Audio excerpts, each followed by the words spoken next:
Well, good evening, everyone. I'm just doing some work trying to meet a deadline, and I thought I would just give you a little update because I realize I haven't updated much lately.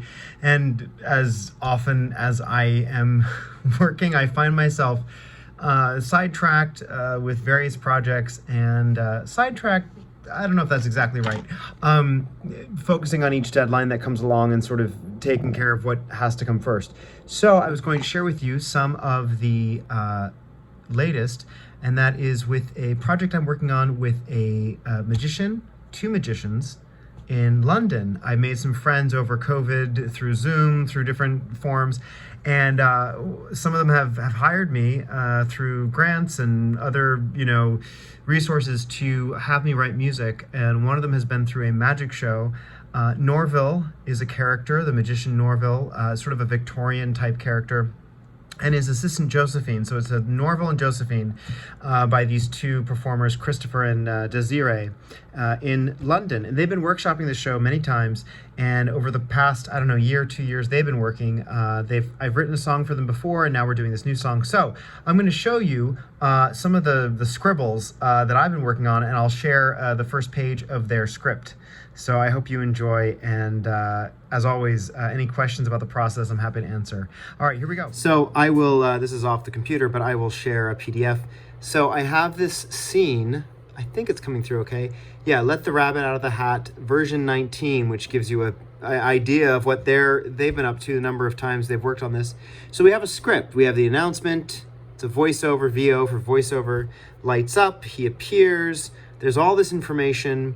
There's all this dialogue. It says singing. Now, something I'm going to work on with them is I've come up with my own text because they asked me to come up with something in the style of Figaro and sort of that Italian operatic style. So I've got my thesaurus and my rhyming dictionary and my water and my notes and my, childhood. I still have this doll. Strange. Anyway, so this is the first page, which I also will share with you. But, a lot of this was all my handwriting. But a lot of this is me coming up with the initial ideas. I'll try not to move too quickly. We have a grand impresario. That's a very important character, and that's somebody who the magician picks out of the audience. So that's just an audience member. But I'm going backwards because here I have all my notes, ideas I like. It's absolutely chaotic, right? Well, sort of. There are certain phrases I enjoy. I'll put little boxes around them. I have found myself numbering things to indicate syllables, the number of syllables. I've not gotten as strict with, weak or strong syllables. I tend to feel if I need to put a slash, something like Norville the Magical, Master of Mystery, Maker of Marvelous Feats. Well, I didn't want feats because I liked ending the responding phrase with I am the magician who sings. So this is sort of in the process, right? So I'm working on all these different words and phrases. I like treat and seat and dazzle, deers and ears. I try to find rhymes that I think fit and are not forced, hopefully. I also like big words like spectacular, which happen to rhyme with vernacular, so I came up with a little rhyme for that. This is a magician who takes place at the turn of the century, like 1905, 1906, somewhere around there. And so it's important, to me at least, that I find a voice for the character, make it believable. This is not a full-length musical per se, but it's a magic show where they want to incorporate music that propels drama, which is what I do. And by the way, I have notes and notes and notes here. Things about Josephine, a glass of champagne, the pinnacle of what they're doing, what's at stake, when he has introspection. But here's the first phrase.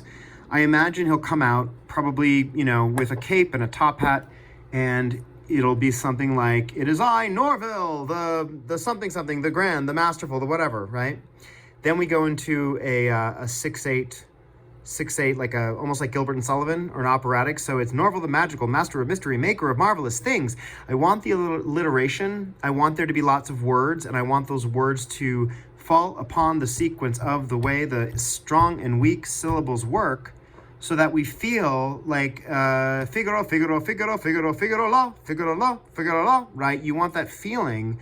But I have to come up with new words. Now, I'm obviously not doing exactly what is it, Rossini or Mozart, one of the two, Rossini. But if I were to say I'm Norval the Magical, and again, I'm counting Norval the Magical, 6 syllables, Norval the Magical, master of mystery, maker of marvelous things, I can astonish with awesome amazement why I am the mystic who sings. We're here, my dears, to So these two phrases, musically and lyrically, line up. I tend to focus a lot on lyrics, I think because I have probably more musical training. But I know in the back of my mind, these are going to make sense once I set them to music. So I'm saying, Norval the Magical, master of mystery, maker of marvelous things. It just falls right off the tongue, right? I can astonish with awesome amazement why I am the mystic who sings. I can astonish with awesome... And I want strong syllables. Norval the Magical, master of mystery. I can astonish with awesome amazement why I am the mystic who sings. So all those elements of knowing that I'm starting each phrase, Norval, master, maker, I can astonish, awesome. I mean, these are open vowels and hopefully with a little glottal. I can astonish with awesome amazement why I am the mystic who sings. Then we go into a little B section. We're here, my dears, to tease your ears and dazzle your beautiful eyes. And then maybe he flirts, because I'm looking at the script and they gave me a little video of them. Maybe there's something playful he does there, like he's dazzling the beautiful eyes of his audience. And oh, madame, hello, yes, ooh, beautiful, right? And I'm going to talk with him about the timing of that, because it's important. If it's a pre-recorded music for them and they don't have live musicians, they may do this where we slow down. We're here, my dears, to tease your ears and dazzle your beautiful eyes. And, he's got a top hat and cape, and he's a very charming magician. Then I follow that phrase up. Behold the sight, for just tonight I have the most stunning surprise. So I've created structure with the rhymes. Dears, ears, beautiful eyes, sight, night, most stunning surprise, right? The rhyme schemes are a little different. This here doesn't really rhyme as much as it's alliteration to things and sings. And then we build back up, because I imagine vocally he's going to go down. I have the most stunning surprise, like he's going to go down in his voice because he's a, dramatic person, right? And then here we go to use the vernacular. Something spectacular would now appear on the scene. My fabulous Josephine. So I wanted there to be the reveal of that lyric and the reveal of Josephine, who shows up as his assistant, because she appears out of nothing. It's magic. I don't know how they do it, but I am tasked with articulating that through text, through lyrics. To use the vernacular, something spectacular now will appear on the scene. My fabulous Josephine. And then I wrote dialogue, because at that point I may create some underscore music, and they may continue on. So over here, we just have, confide, pride, explain, champagne, dutifully, beautifully, all these words. And I sometimes leave this page clean for extra notes, but I tend to go in this direction. Now, I wanted to repeat that music. I wanted to repeat the text, excuse me. So remember, we had the alliteration and those rhymes and those and that. Okay. So there is a audience member they pretend is the grand impresario they need to talk to. So they say, a virtuous visitor we have invited who's vital in vetting our show. The grand impresario glowing with glamour and gracing us here in this row. And then they point to the audience member. Probably a little slower than that. I'm just sort of pacing through this for you. Please stand that we might dutifully all gather to give you a hand. And then we applaud, right? Give you a hand. Yay! We hope that you enjoyed the view. Your happiness is our command. Now see, I please entertain, command, wish, desires. What I want to say something like that. I don't know what I'm going to say. And of course, being me, I'm drawing arrows and boxes and shapes and stars. Prominence, confidence, didactical, practical. So the next two that we had before, like tease your ears, dears, beautiful surprise. Please stand that we might dutifully all gather to give you a hand. We hope that you enjoy the view. Your happiness is our command. And then we go back up like we did before with vernacular and spectacular. To state the didactical and to be practical, now I must clearly explain. But first, a glass of champagne, right? So in that moment, he starts to get didactical. It starts to get really, really into the weeds. Who's this grand impresario? Well, I will explain it, but first we have to give him a glass. And of course, this is based on the video they sent me. They give him a glass of champagne. So that is just like one little part of this song.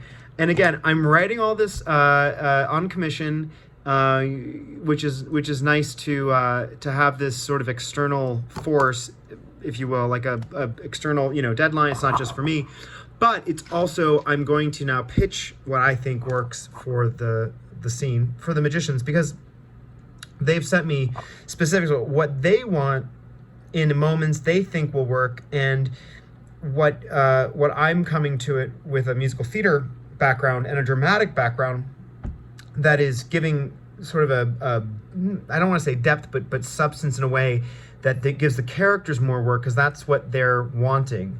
And so in the songs, we're getting into not just the narrative of the moment, but this magic show they've built, this 50-minute, 45-minute magic show, hour-long magic show, is about the characters winning over the impresario, right? They've built a conceit. So if they can impress the impresario, they'll get to play the Egyptian Hall, the big Piccadilly Circus, not Piccadilly Circus, Egyptian Hall in Piccadilly in England, at the time that they're performing this in 1907, 65, around that time period. So it's Victorian, and it's raising the stakes for what they need. And so when audiences in real life go see this piece, they get a sense of, oh, this is a story about these characters wanting to win over the impresario so they can play the greatest hall there ever was. And I've had a lot of fun sort of playing it in my home studio here, my bedroom / workroom / recording studio apartment life.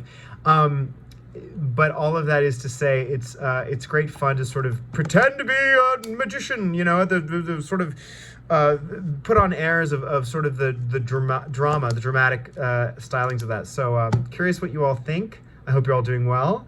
And I just was sitting here and thought, I'll share some of the handwritten notes, because honestly, I'm going through this and being like this is very, very chaotic. But anyway, enjoy, and I'll see you soon. And I'll hopefully share what the song becomes, because I still have to put all this to music. I've just been drilling the lyrics. I like to get the lyrics done first. For me, it's a sense of I have to know where everything is lyrically, I think, for the most part. Sometimes that changes. I don't know. Anyway, see you later.